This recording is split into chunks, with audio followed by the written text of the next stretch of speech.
নমস্কার, কেমন আছেন সবাই? আমি সুপর্ণা। আমি চলে এসেছি আজকে পিঠেপুলি পর্বের দ্বিতীয় রেসিপি নিয়ে। আজকে আমি বানাচ্ছি পাটিসাপটা।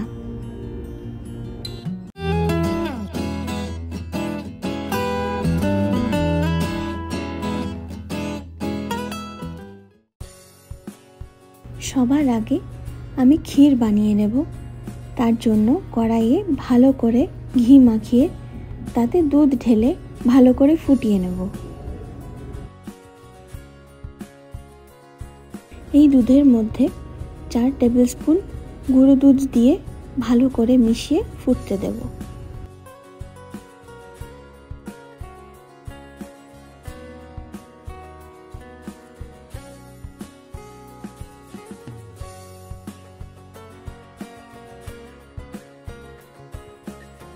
দুধ শুকনো হয়ে এলে আমি তাতে কুড়িয়ে রাখা নারকেল দিয়ে একটু নাড়াচাড়া করে নেব।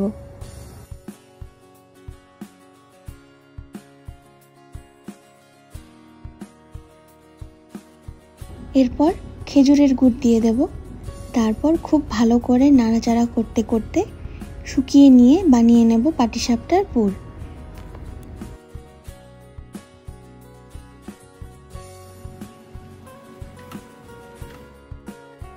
এবারে পুরটাকে একটা প্লেটে নিয়ে ঠান্ডা হতে দেব।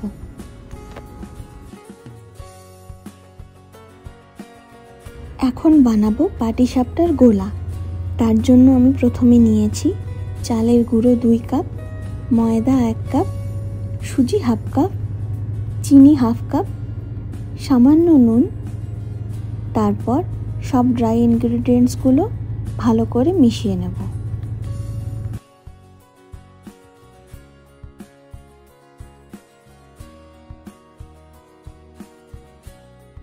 সব শুকনো উপকরণ ভালো করে মিশিয়ে নিয়ে আমি অল্প অল্প করে 1 কাপ মতন গুড় অ্যাড করছি আর ভালো করে মিশিয়ে নিচ্ছি।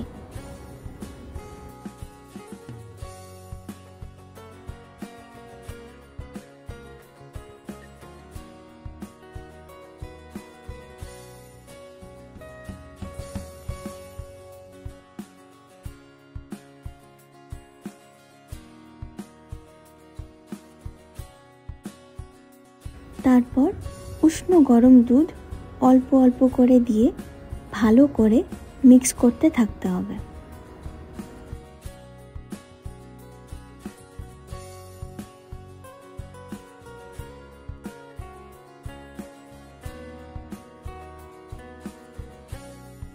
এই মিক্স করার ওপর আর ব্যাটারের কনসিস্টেন্সির ওপর নির্ভর করে পাটিসাপটাটা কেমন হচ্ছে।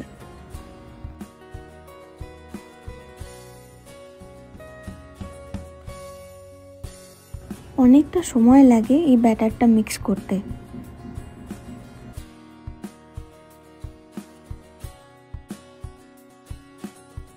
ব্যাটারটা যখন এই রকম কনসিস্টেন্সিতে চলে আসবে তখন বুঝে নিতে হবে যে ব্যাটারটা তৈরি।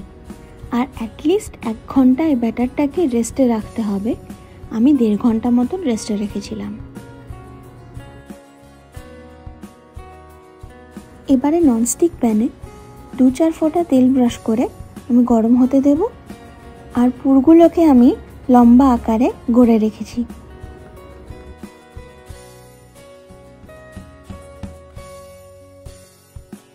এরপর গ্যাস লো টু মিডিয়ামে রেখে আমি ব্যাটারটা ভালো করে ছড়িয়ে নিয়েছি।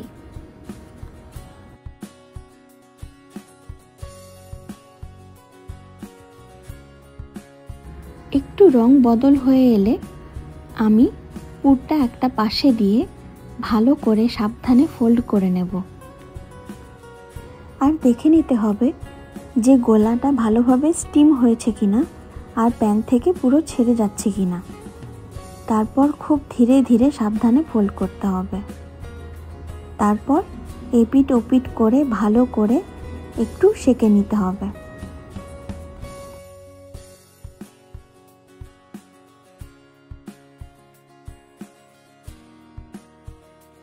সেম টেকনিক ফলো করে আমি একে একে পাটিসাপটা বানিয়ে নেব।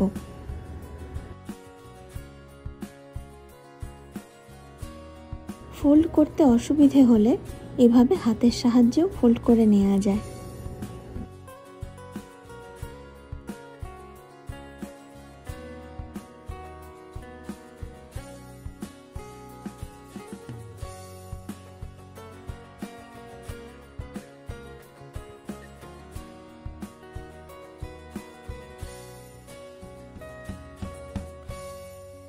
এই পাটিসাপটা কম বেশি সবারই পছন্দের পিঠে। সঠিক মাপ, সঠিক ব্যাটারের কনসিস্টেন্সি আর ভালো মতন ফোল্ডিং টেকনিকটা ফলো করলেই ভীষণ ভালো পাটিসাপটা তৈরি করা যায়।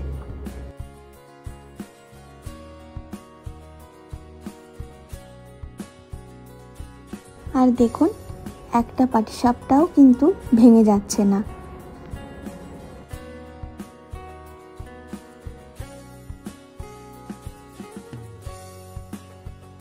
কার কার পাটিসাপটা পছন্দ আমাকে কিন্তু কমেন্টে অবশ্যই জানাবেন।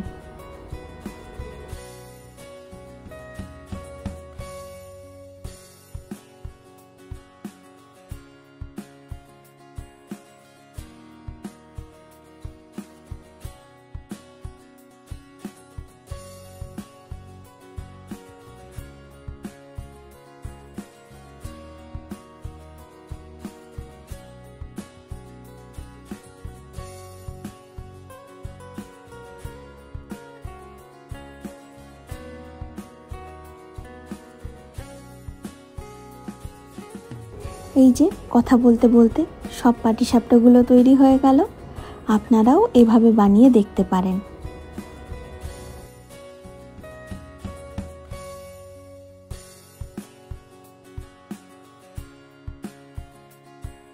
কেমন লাগলো আপনাদের আজকের ভিডিও অবশ্যই আমাকে কমেন্টে জানাবেন। ভালো লাগলে একটা লাইক করে দেবেন, শেয়ার করে নেবেন আর আমার চ্যানেলটিকে সাবস্ক্রাইব করে নেবেন। খুব তাড়াতাড়ি আমি আবার আসব এই পর্বের তৃতীয় রেসিপি নিয়ে। আপনারা ভালো থাকবেন, সুস্থ থাকবেন। নমস্কার।